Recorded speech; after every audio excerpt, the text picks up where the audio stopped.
Assalamualaikum warahmatullahi wabarakatuh.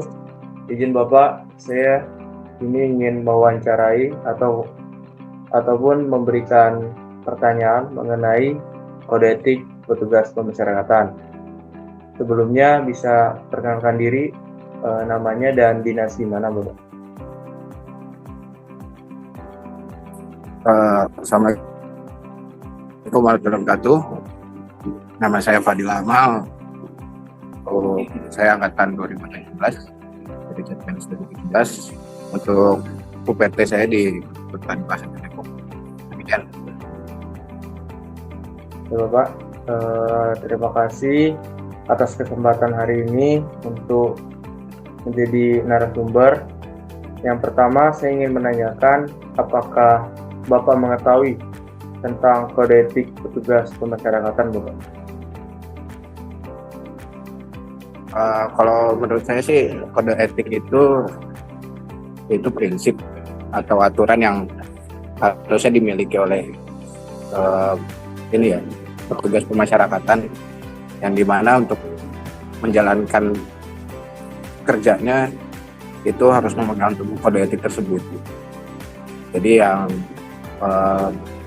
memiliki sifat integritas, terus keadilan, profesionalisme, dan lain sebagainya, seperti itu. Apa saja etika yang harus dipegang teguh oleh petugas pemasyarakatan dalam menjalankan tugas, apalagi Bapak kan sebagai petugas pengamanan, Bapak? Yang sebenarnya sih harus dipegang teguh itu yang pertama ini masalah kejujuran. Lalu dia itu harus bersikap adil dalam mengambil tindakan semuanya. Lalu memiliki sifat profesionalisme dalam berinteraksi terhadap warga binaan maupun pada sesama petugas pemasyarakatan, apalagi dengan atasan, seperti itu. Menurut Bapak, kenapa etika dalam pelaksanaan tugas ini sangat penting, Pak, sebagai penunjang dalam bekerja? Bisa diulangi, kurang jelas. Ya, Bapak, menurut Suaranya. Bapak, kenapa etika itu dalam pelaksanaan tugas itu sangat penting bagi petugas pemasyarakatan, Bapak? Ini sangat penting, yang sebagaimana kita lebih berinteraksi kepada warga binaan. Kenapa harus penting? Karena mereka ini memiliki hak-hak manusia yang harus dihormati. Itu yang pertama. Yang kedua, di sini kita diuji terhadap integritas dan profesionalisme dalam tugas warga binaan ataupun pihak-pihak luar yang terkait. Demikian. Apakah Bapak mempunyai pengalaman terkait kode etik petugas pemasyarakatan, seperti kayak adanya pungli kah, atau dikasih suap dan lain sebagainya? Apakah Bapak ada pengalaman seperti itu, Bapak? Kalau untuk pengalaman tidak ada, tapi kalau untuk mungkin di UPT lain yang saya lihat itu masih suka terjadi ya. Tapi kalau untuk pengalaman sendiri tidak ada. Demikian. Menurut Bapak nih, Pak, apa sih petugas pemasyarakatan yang profesional, yang dia itu menerapkan poin-poin pasti? Menurut Bapak seperti apa?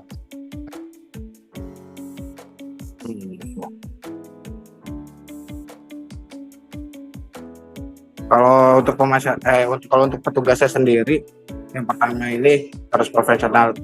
Dianggap profesional itu mereka selalu bertindak sesuai dengan kode etik tersebut. Jadi memiliki integritas yang tinggi dan memiliki kejujuran lah dalam menjalankan tugas. Terus Pak, bagaimana cara petugas pemasyarakatan dapat meningkatkan profesionalisme dalam bekerja? Adakah pelatihan ataupun evaluasi dan sebagainya? Bisa diceritakan, Bapak?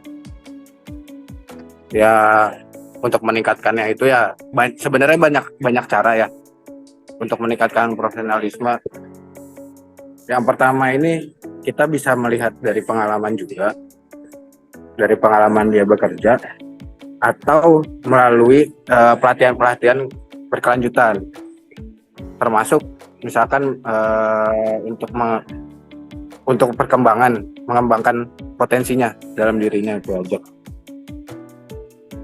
Dan terakhir Bapak,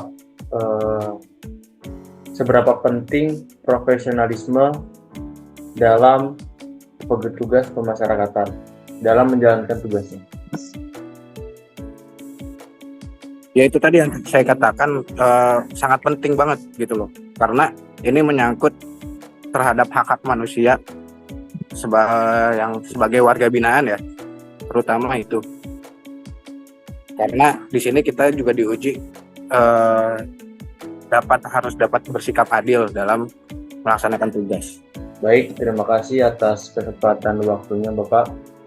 Saya rasa cukup untuk kegiatan wawancara ini. Terima kasih Bapak atas waktunya. Ya, sama-sama. Assalamualaikum warahmatullahi wabarakatuh. Izin memperkenalkan diri, Taruna Utama Kenneth Mirat, STB 4518, Prodi Teknik Pemasyarakatan kelas A. Di sini saya akan memaparkan tentang kode etik petugas pemasyarakatan. Berdasarkan Permen Kumham nomor 20 tahun 2017 tentang kode etik dan kode perilaku pegawai Kementerian Hukum dan Hak Asasi Manusia, berpengertian adalah pedoman sikap, perilaku, perbuatan, tulisan, dan ucapan pegawai dalam melaksanakan tugas dan fungsi serta kegiatan sehari-hari. Prinsip dasar kode etik dan kode perilaku pegawai ada yang pertama, profesional. Pegawai diharapkan menjalankan tugas dengan keahlian, pengetahuan, dan keterampilan yang sesuai dengan bidangnya. Akuntabel. Pegawai bertanggung jawab atas tindakan dan keputusan yang diambil dalam melaksanakan tugasnya. Selanjutnya, sinergi. Pegawai diharapkan bekerja sama, berkolaborasi, dan saling mendukung dengan pegawai lain serta pemangku kepentingan terkait. Selanjutnya ada transparan. Pegawai diwajibkan untuk berperilaku jujur, terbuka, dan memberikan akses informasi yang memadai kepada pihak yang berkepentingan. Selanjutnya inovatif. Pegawai didorong untuk mengembangkan ide-ide baru, mencari solusi yang kreatif, dan beradaptasi dengan perubahan. 10 nilai utama yang menjadi pedoman bagi pegawai Kemenkumham. Yang pertama, integritas, berperilaku jujur, adil, dan bermoral tinggi. Loyalitas, setia dan tak patuh kepada Pancasila, Undang-Undang Dasar. Yang ketiga, profesionalisme, memiliki pengetahuan, keterampilan, dan sikap yang sesuai dengan jabatannya. Selanjutnya, objektivitas, bersikap adil dan tidak memihak dalam melaksanakan tugas. Selanjutnya, keterbukaan, memberikan informasi dan transparansi kepada publik. Selanjutnya, akuntabilitas, bertanggung jawab atas kinerja kepada atasan dan publik.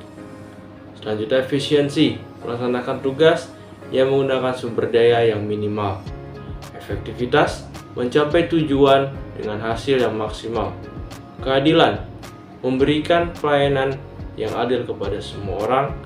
Dan terakhir, keberpihakan, memberikan prioritas kepada kelompok masyarakat yang lemah dan marginal. Setiap pegawai pemasyarakatan dalam melaksanakan tugas kedinasan dan pergaulan hidup sehari-hari wajib bersikap dan berpedoman pada etika dalam 1. Berorganisasi, 2. Melakukan pelayanan kepada masyarakat, 3. Melakukan pelayanan, pembinaan, dan pembimbingan terhadap warga binaan pemasyarakatan. Yang keempat, melakukan pengelolaan terhadap benda sitaan dan barang rampasan. Yang kelima, kehidupan bermasyarakat. Dan yang keenam, melakukan hubungan dengan aparat hukum lainnya. Sanksi.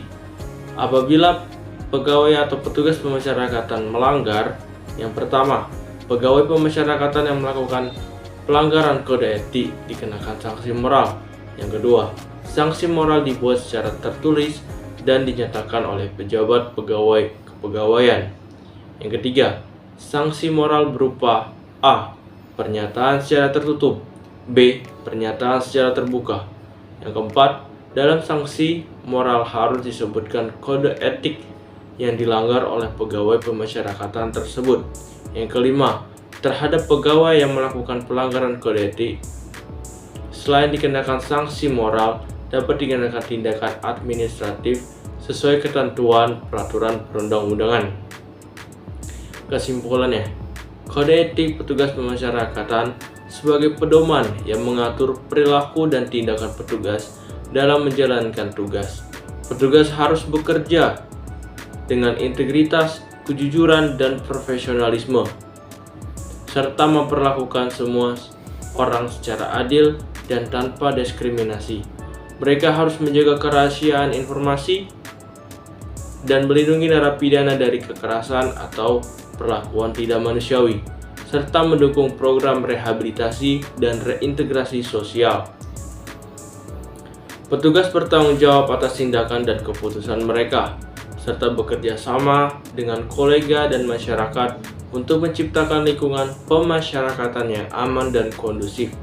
Kode etik ini memastikan bahwa petugas bertindak secara etis dan bertanggung jawab guna mencapai sistem pemasyarakatan yang adil dan efektif.